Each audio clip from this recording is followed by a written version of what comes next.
Hey everybody, it's Kai from the Moorhead Public Library, and I'm here today at the Hjemkomst Center, and I'm with a real-life Viking. Okay, that's not actually true, but he is a guy who knows a lot about Vikings. Marcus. Hi, everybody. So, Marcus, what can you tell me about what you're wearing today?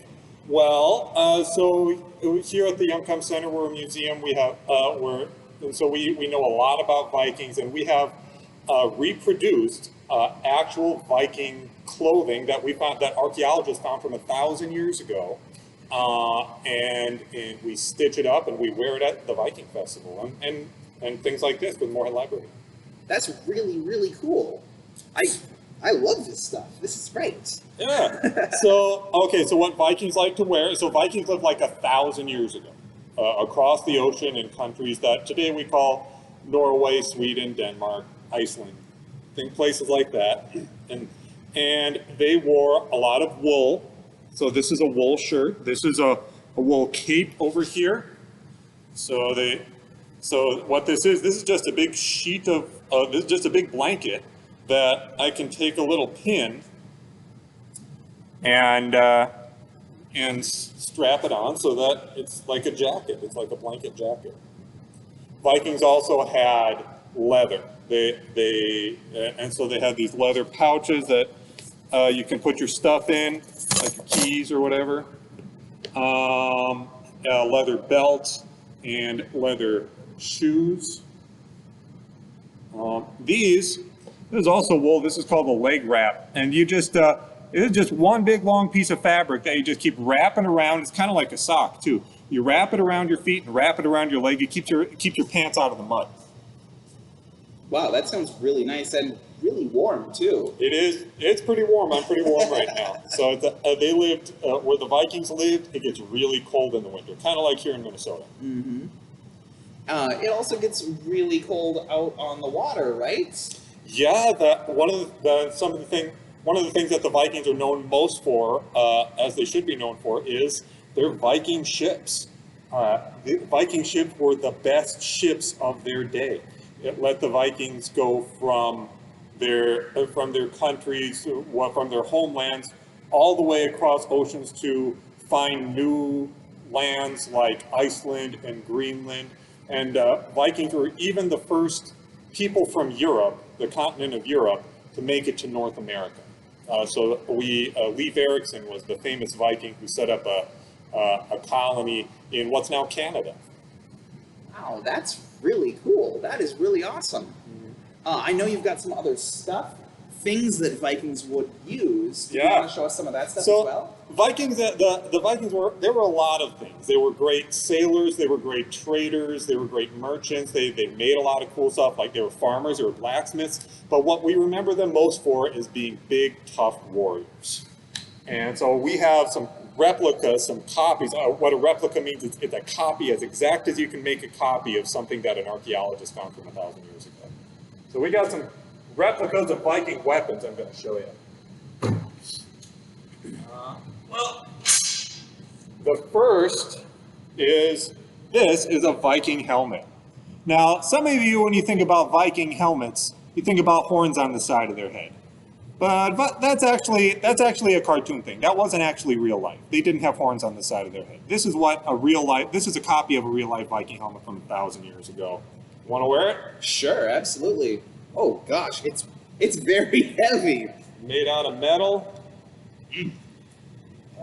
Doesn't go great with my glasses. Let's try taking that off. There we go. Another thing they would use for protection is a shield. Vikings fought with round shields made out of wood. And there's a bunch of wooden boards together. You cut a hole in it so that you can put your hand through it. And then this piece of metal protects your hand. And then they would paint them all their favorite colors. Maybe it's your own personal favorite color. Maybe it's your team's favorite color. And then they could line the outside of it, maybe with leather, so that if somebody's trying to hack at your wooden shield with an axe, it'll dull the cutting edge of the blade a bit. Oh, cool.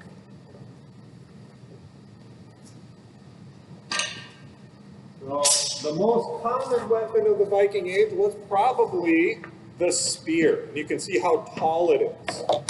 Spears are good for keeping people very far away from you.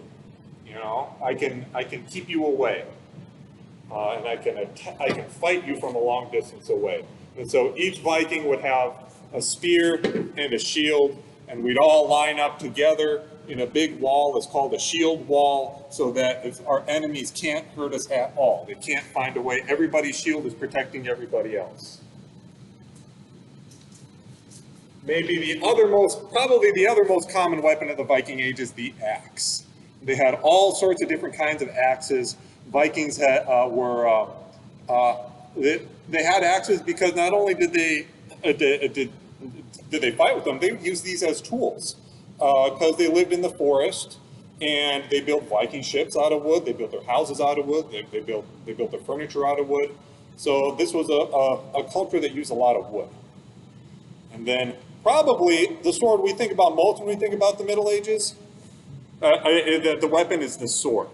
And so here is a copy of a Viking sword.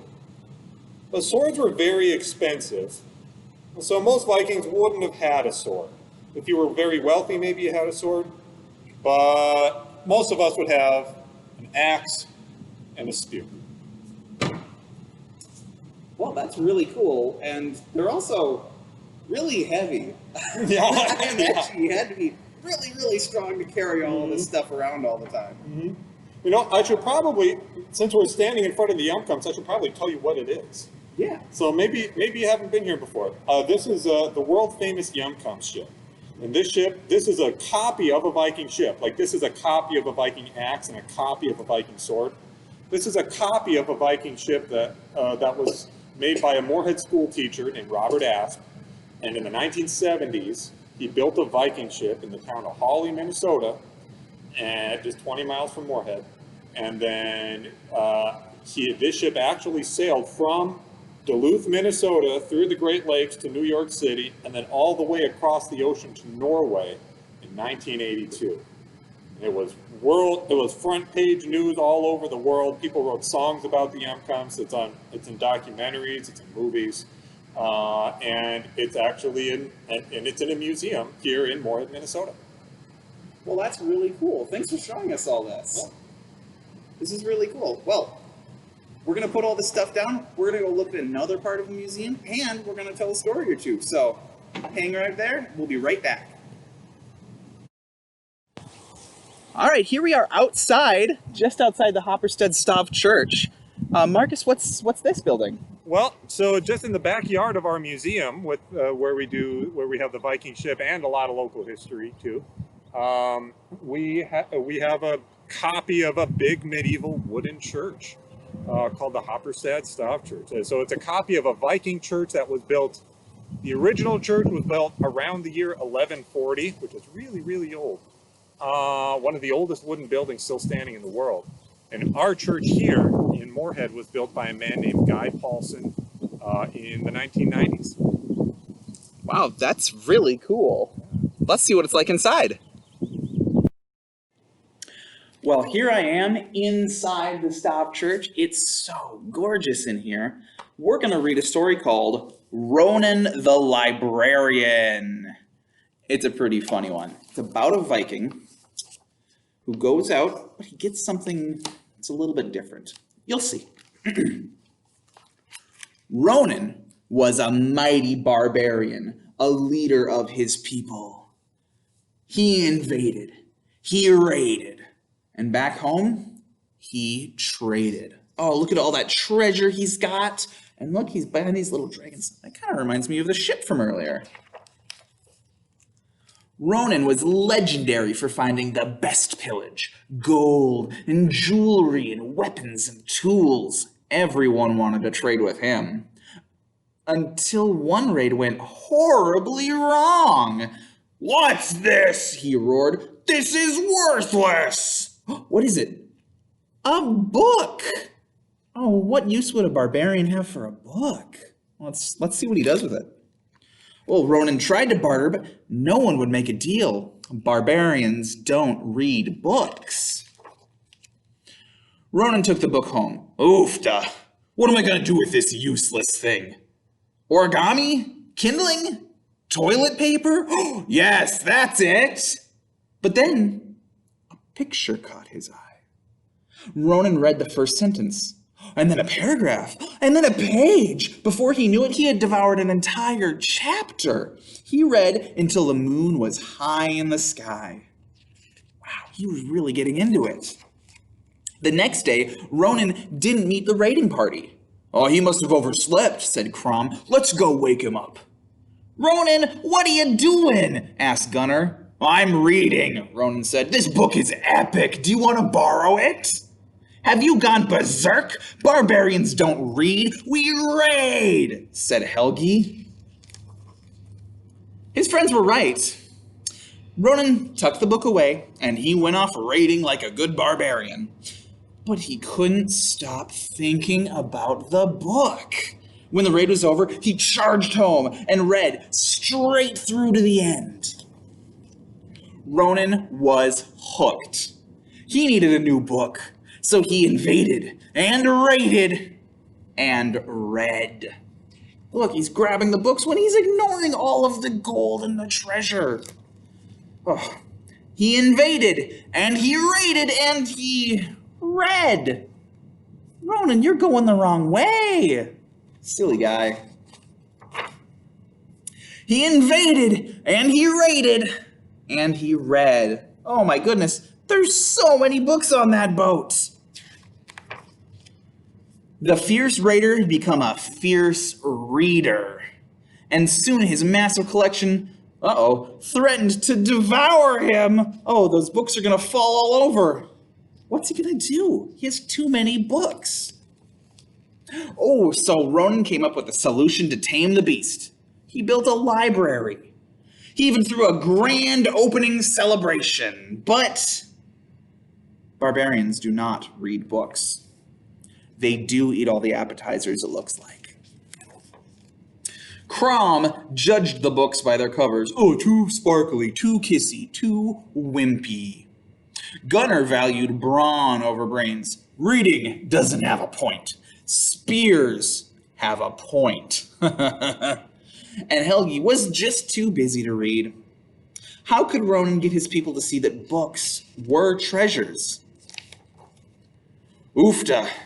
I must conquer my own village, he declared. He picked up a book and he held it high and he began to read. Oh, let's see. The troll roared as Odin snatched the urn of Onkar and raced to the ship. The crew rowed out to sea when out of the depths rose the terrifying Kraken. Odin held on to the urn for dear life as he drew his sword. That sounds like a fun story. But the shipbuilders continued sawing. The blacksmiths didn't stop hammering. And the potters just kept on spinning their wheels. It was a crushing defeat. Oh, look, he's so sad. He's gonna go home. But at daybreak, Ronan went to his library. Oofta! I've been invaded! Oh, somebody broke down the doors. What happened to his books?